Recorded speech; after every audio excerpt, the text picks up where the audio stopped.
thing to drag your name and say no, you don't qualify. And it's really a game that you have to play and kind of build up. And so when, like for BSBA, I created the 3R initiative, which is resources, relationships, and revenue.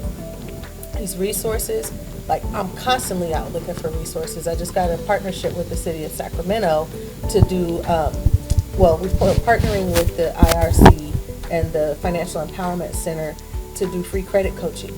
And so if your credit is less than stellar, you can go and get these free resources. They will meet with you. They will give you a credit card. It might be secured, and they'll start with $100, but you borrow that $100 and you pay it back. They'll report to the credit bureaus to help you build your credit. And then they'll say, okay, you've done good with this. Let's increase it.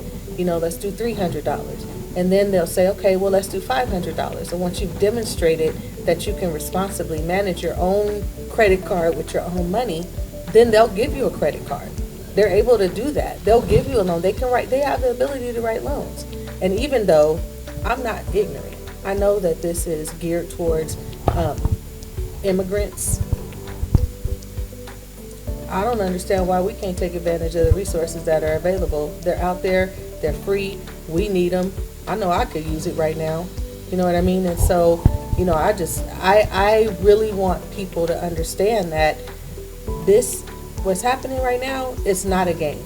And you need all the resources and every relationship you have and all the revenue you can get to be successful. Well, they teach them the discipline too, because what I started to see is that, to your point, for our community, it's not credit is bad, it's debt. And we confuse the two, because it's as soon as we borrow the money, if you don't pay the money back, you're in debt. And when you're in that hole, that's where it comes. So you'll hear a lot of us say, oh, I don't do credit. But if you really if you get the vulnerable enough to tell you, it's because they got too much debt. And so they hate credit. And to your point, they can't get no more. Because I was in that, like you said, I had to start with a self-card to go $500. And just now, honestly, I chuckled this year that I was able to finally, my wife put me on an authorized user. So that took a long time. And now I finally can start getting credit cards in my name. Right. Just this year, right. But it took for me to be in the financial space to see a lot of the stuff you're talking about, because when you talk to our people, like some simple as life insurance, we don't have it, and we keep doing these fish fries and we're not understanding it. That's how you pass it down. And I literally had a grandmother one time say, well, I got 6 grandkids. I was like, well, do you have life insurance? She said, that's not my responsibility, that's their parents' one. And I had to really humble myself not to go back and forth. I had an argument with her. Because I really want to say that's the problem. That's that thinking. Like we're not passing it down. When you think about, just like what you said, it's mentality, right? That's why we're talking about shifting the focus. Like revenue isn't just how I make my money. It's having those things in place so that if an emergency happens, do you have insurance? Yeah. You know what I mean? Yeah. What kind of insurance do you have? Life insurance. Great way to pass down generational wealth. Everybody talks about home ownership, but what if you don't have the income to support being a homeowner? Then what do? Like there's more than one path to building wealth. I think for a lot of people, I see entrepreneurship as a pathway to building generational wealth. But we got to do it right, and we have to be smart about the way that we're doing it. We don't go seek out the resources. And, I created a growth vault. All you have to do is, if you're trying to start a business, there's a whole section in there for you on infrastructure, how to start your business, where to go, what you need to file, how you need to put it together. All of that stuff is there. It'd probably take you a couple of days to Google exactly what it is you need to do. But I'm in the process of trying to become debt-free now, and it happened with me paying off my little 2013 Nissan Sentra. That is mine. That is paid off. I own it, and I was about to go get another car payment, and I said, "Why would that car been paid off for 3 years?" And by the grace of God, my baby been rolling and doing what she got to do, and I have not had to go get a car. And I said, I'm riding this thing till the wheel fall off. I don't care what it look like. Right. I don't care what it is. And that is what started changing my mind to what you're saying. Because from 18 to 40 years old, I always had a car payment. And when I paid off that car 3 years ago, that's why I give so much credit to being in the financial space. because I started looking at money different. I'm not going to sit here and act like I got all the answers of how it all works. Got some of them. But yeah, I started looking at it different because I started asking them different questions on why is this? Why y'all just like we'll give you a 0% APR loan, which you should take advantage of. Yeah. But you better make sure that in that 18 months, it's paid off. Because if it ain't, because they coming on my 19. Yeah. So don't just transfer it because you just saving, and you have to switch our mentality. We've been so much of trying to survive. Yes. That we got our survival and planning.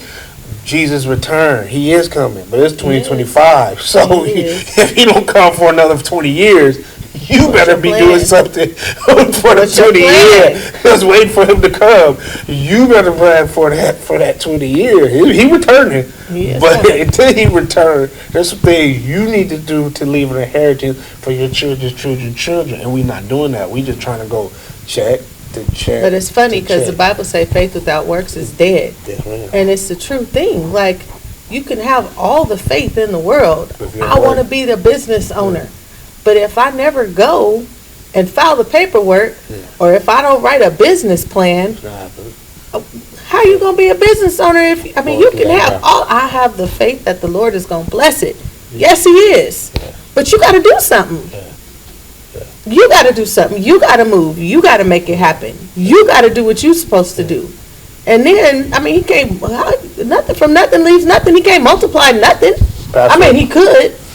Pastor told me, he said, if you go to a restaurant, a waiter's doing what? They serve it. So you're not supposed to just wait and do nothing. If you look at a restaurant, a waiter's serving. So to your point, you're supposed to be working. And that is our thing of and wanting to keep up with the Joneses and look good. I keep trying to tell us, I don't know all about, some simple as crypto. It's the devil, it's the new currency, and if we don't understand the world, right, and how it works, we're going to be left behind, because you're going to be 15 years, and whether it's AI, whatever it is, in 15 years where that's the only way to use money, and there's no money in the bank, but you still here on this earth living, then what? And so it's just things we have to stop getting so scared of the white man and all that and start learning their game. They keep using it against us, and they know we're not going to read. They know we're not going to research. They know we're not going to take advantage. But they use us to raise capital. They use us for their Gucci's. They use our money to raise their capital, and then don't give us access to that capital. But yet, to your point, you said earlier, they give it to the immigrant. So yes, it's racism, but it's a game that we have to understand why they're playing. They brown, so and that's why I try to tell people all the time. It's just different for us. We all minorities. It seems like the playing field is being leveled for everybody with this new administration, and so I'm just looking and watching what's happening, and I'm almost sick to my stomach. Because I can see that if we don't have a plan, it's going to be you think you're in a bad way now. Yeah, don't do nothing for the next 3 years. Don't do nothing. Yeah, it's going to be worse. And see really where you're going to be at. Agreed. Milk is $85 a gallon. Chicken, I could get a package of chicken thighs for $7 2 years ago. Yeah, no. It's like $14, $20, depending on where you go. Yeah. I got a teenager. I got a 16-year-old. I didn't stop eating now. I ain't been to Chick-fil-A in a year, and it ain't because I'm on some fat. Some of these places, a lot of people make me like, why you still go to Taco Bell? Because it's the one place where I can finesse me a little meal. That little craving menu, I'll be on there. I know how to finesse. Going and in and out. Everywhere else is 18, 19, 20, and that's what stopped me from eating out. It was just sometimes you go to swipe and it's why am I paying? Even for bread, I told my it's hard to order breakfast at some places. Oh, you can. You ordering paying $20, $25 for eggs, and I just cook at home. So I started cooking more at home. I bet you feel better too. Oh yeah. Mm-hmm. Yeah. So how do we help people to shift their focus, to change their mentality?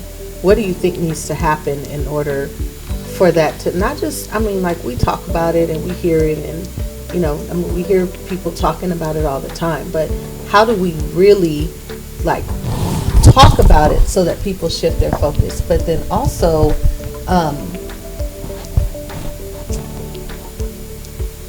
like what tools, like is it a matter of giving people the tools? Is it a matter of giving them a roadmap? Like what is it that you think we need to do to help people to shift the focus, to shift their focus, to change their mentality so that they can thrive? I think it's several parts. First, it is, to your point, the roadmap of how to do it. And then it's who we put at the forefront. I think the issue that we have in our community, a lot of times, the people that's doing the real work are doing behind scenes. Mm-hmm. And so they don't get seen. And we champion someone, for lack of a better word, that's scamming. And so we go because of the glitz and glamours and the way they're dressed and all that.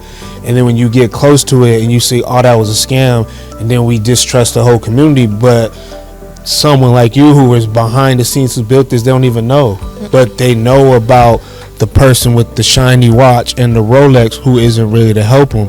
So it's highlighting the roadmap should lead to those that's really doing the work. Because it's easy to do a 5-second Instagram video and say, hey, I got this many followers, buy my course. And I think that's the other thing. If you have to pay, information's free, so why are you paying for it? And so for too many times, we're paying people for information that should be free. So we have to teach people, like, if you're paying for coaching, that's one thing. But why am I paying for information? Why am I paying you to something that I can easily look up myself? Well, I'm gonna tell you, because I take the guesswork of you having to look it up yourself and save you the time to do it. But I'm not charging $297, $397, $1097. I charge $10 a month, and you have access to all the tools that you need, and we constantly are updating that growth vault. And so, but you know, the I think even in that, like, and I get what you're saying, but you have some people who will never sit down and try to go to figure it out. They want it. Yes. You know, we want things now. We want it right this second. And let me correct, because I do that a lot when I'm just talking. I don't say you shouldn't charge for your services, and that's what I mean. And if you're paying for someone, then yes, make sure you're getting the information and it's right. Because to your point, it shouldn't be an arm and a leg. If I already $10 ain't, that's what I'm saying, ain't nothing. And to be honest with you, you are right. When it comes to our people, if it's free, we don't value it. So you have to put some type of currency there to make them do it. So I'll digress on that. But my point I was trying to make was overall, what you said though, we're paying $400, $5,000 for something that it shouldn't be that. But I think that goes back to champion the people that's really doing the work for real. Because if you're really doing it to help people and you're really doing it for the right reasons, you are going to get paid eventually anyway. Yeah. So I don't want to make that seem like there's something wrong for charging for your services. Totally not saying that. But it's, I know, Mr. Financial Advisor, you're going to financial advise me for free? One day. Am I a client? Well, that is, because to your point, as you said, I was like, yeah, fee-based is, and I that is the goal to get to that, like you were saying earlier. So, and they are fee-based. So you're right. You are going to have to see how I'm speaking that with you. You done said that prayer, and now I'm in agreement. We on the same page, yes. So I think it's who we highlight, to your point, the roadmap, and then started with the basic necessities of really educating people on taking the fear out of it. We're so scared to jump out there, and I can speak for myself on this too. Sometimes we're so afraid to take a chance, to go out there and bump our head. And we think because we failed, oh my God, I can never do it. And it's like, no, failure is what keeps you going and makes any successful business owner failed along the way. No one just got it right off the right one. So it's roadmaps, it's education, but it's really highlighting the people that's really doing the work and really doing it for the good of the people, because we do have to sacrifice because it's been so long. No one's willing to go back to that sacrificing to get what we want. And that for us, that's just what it is. It's going to take a generation to sacrifice. It's not, when you think about things that happen generationally from us, for like civil rights was just in the 60s. So 70s, 80s, 90s, 20, you're talking maybe 50 years ago. Our grandmother's generation did it. And if you want to get into the government and all that, the crack academic gangs, blah, blah, blah. So I would say to you, what you were saying earlier, this is probably the first time we got an even playing field with that. So it's going to take a generation to start to pass down the businesses, the homes, the finances. And a lot of our generation right now, we are out for self, which I get, right? Because we do need to maintain Everybody's it. trying to survive. And we're trying to survive. And we have to get out of survival mode because it's not about us. At the end of the day, when people talk about AI is not about the effect to 40 and up because we're already in our careers. Most of us are doing what we need to do. We're getting to where we need to get to. Most of us rather talk human to human anyway and talk to people. But if you look at these babies, they are grooming them to grow up to be able to talk to a machine. So when you look 30, 40 years down to line, they're going to be the ones who's going to be animated. It's not us. I love AI. And no, I mess with AI. I do too, and that's why I said we're using it, but it's when they fear base us to, like I just saw some today, it said Walmart is getting rid of 2 million jobs, or they're doing a 3-year job freeze to bring in AI, but they said they're not releasing the 2 million people that's already working there, right? But they tried that already, right?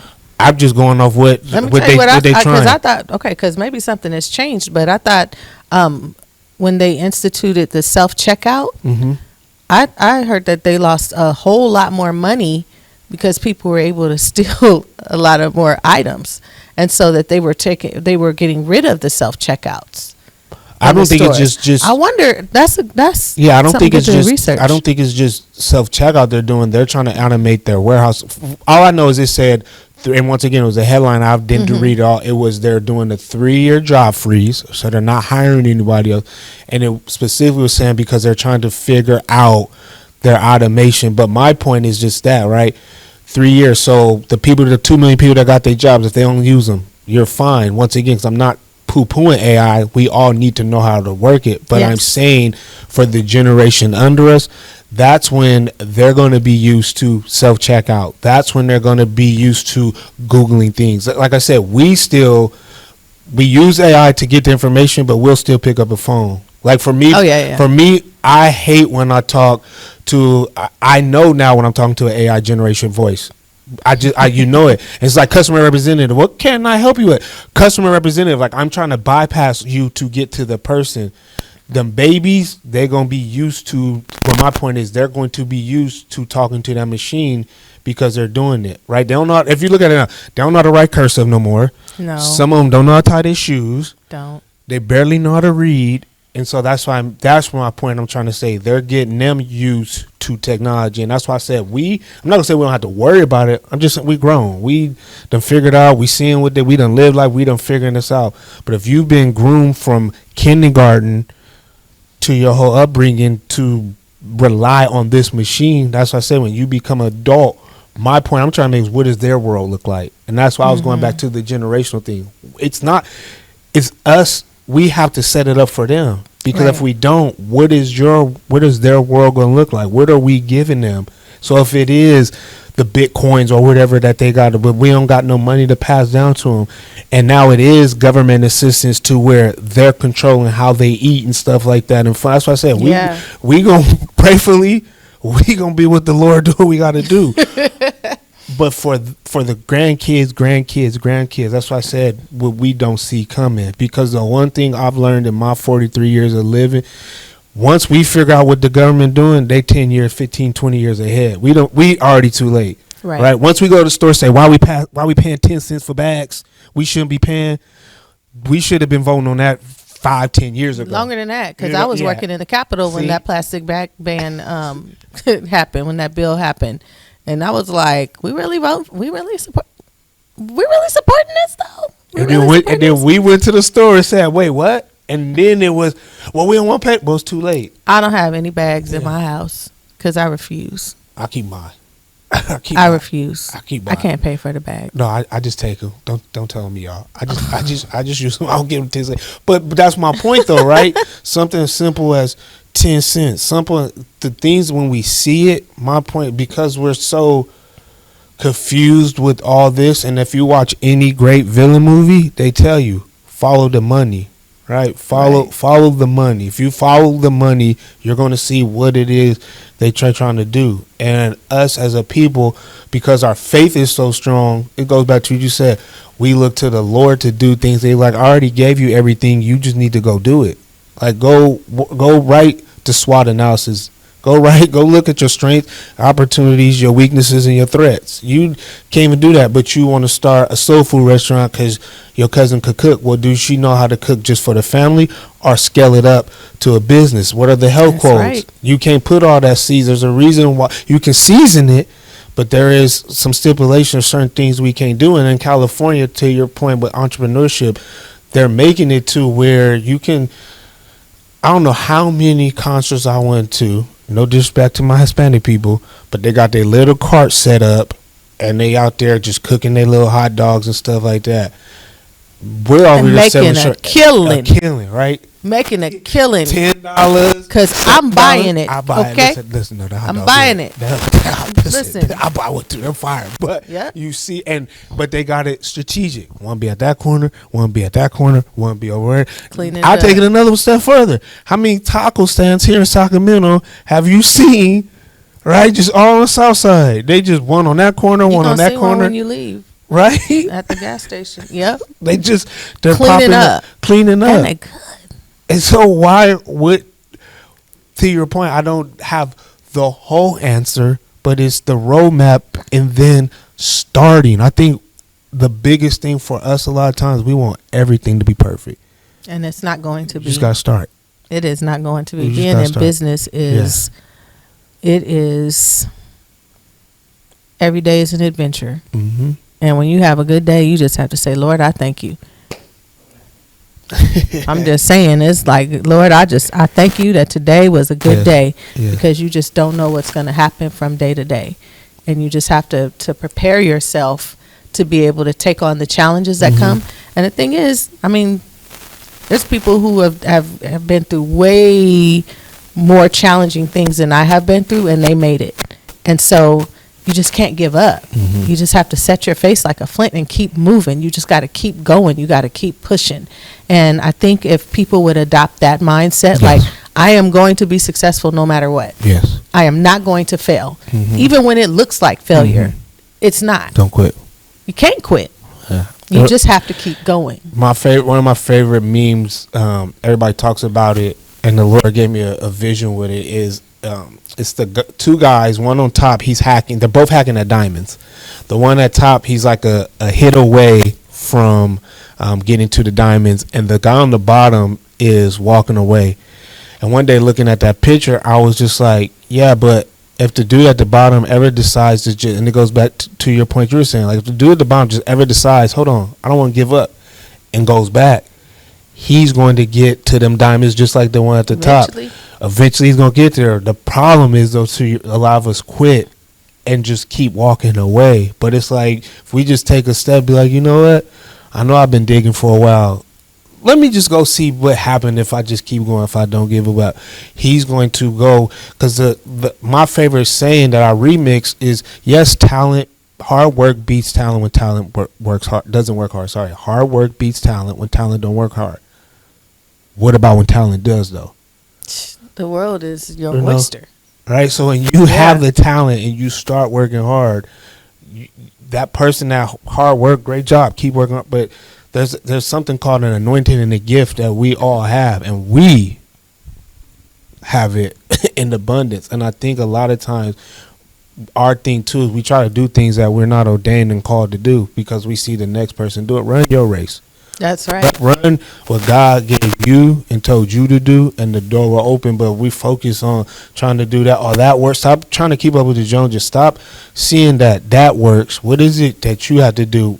If you go to any store, there's water, there's bread, there's cereal, there's alcohol. They're all different brands. So nothing is ever oversaturated, and I think that's the real problem with entrepreneurship. We're fooled to think that, I started too late and it's so much. Yeah. No, it ain't. And that's the other thing. No, it ain't. There is so much money out here. Yep. We don't have to fight over the pennies. Mm-mm. There's enough money for me. There's enough money for you. There's enough money for Mr. Nathan. There's enough money for everybody. And we spend our time fighting each other for this little pot of money that it's really in abundance. Mm-hmm. But the problem is we don't know how to strategize so that we can actually get it. Mm-hmm. And we put ourselves in a category with everybody else to have to compete with everybody else because they're going after that low-hanging fruit. I don't want to go after the low-hanging fruit.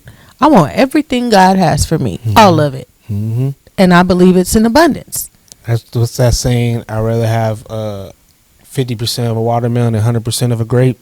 All right, you got you got that small grape, and yeah, you own that 100. But if you just strategize with your buddy over there with the watermelon, y'all fit 50-50, you good. And I think, like you're saying, that is ultimately what it is. And working together, teaching us to get back working together.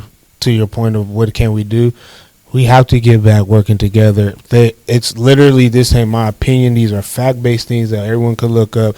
They say the Chinese dollar go to their community like 13 times. The Jewish community is like 20 times. The Hispanic community, it's like, they said ours is like 1. Right. Meaning we But we're the go biggest and we consumers. Biggest consumer. We're literally the 9th GDP. If you made black people a GDP, gross national product, or gross domestic product, excuse me, we're like number 9.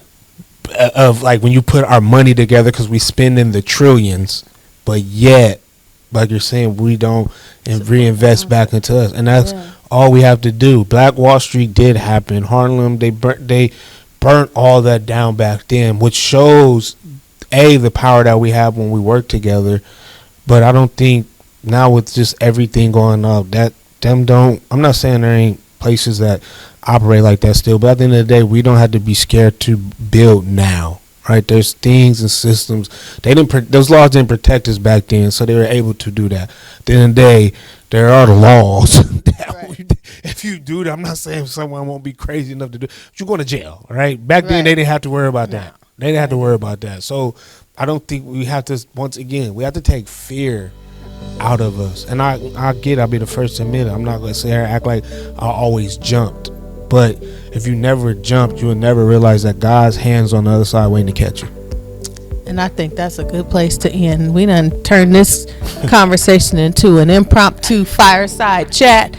I hope that everyone got something out of this conversation, because I think that we have really been able to pull out some nuggets and some really good things to help entrepreneurs, no matter what area you're in your life, wherever you are in your journey. Like, if you're just starting, just start. If you're in the middle and you don't know where to go, talk to some people, get the information you need, and pivot. And if you're at the part of your journey where you're rolling and things are good, figure out what you can do to establish more longevity, more stability, more sustainability. But most importantly, look into what you can do to pass down that generational wealth to the next generation from your family. I don't even know what I'm saying. I'm just excited about what we're talking about. But I want to just take this opportunity to thank you for jumping in. I called you on a wham for something else, and this has turned into a really great conversation that has really helped me today. And I appreciate you. Thank you, Mr. Ken. Thank you.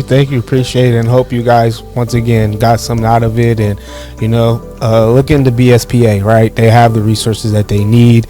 Come see Selena. She'll be able to help you out, get you started, right? Don't use fear. Go ahead and jump. Website? Our website is www.bsba-ca.org. Say it again for them in the back. www.bsba-ca.org. Let me say it with my chest. www.bsba-ca.org.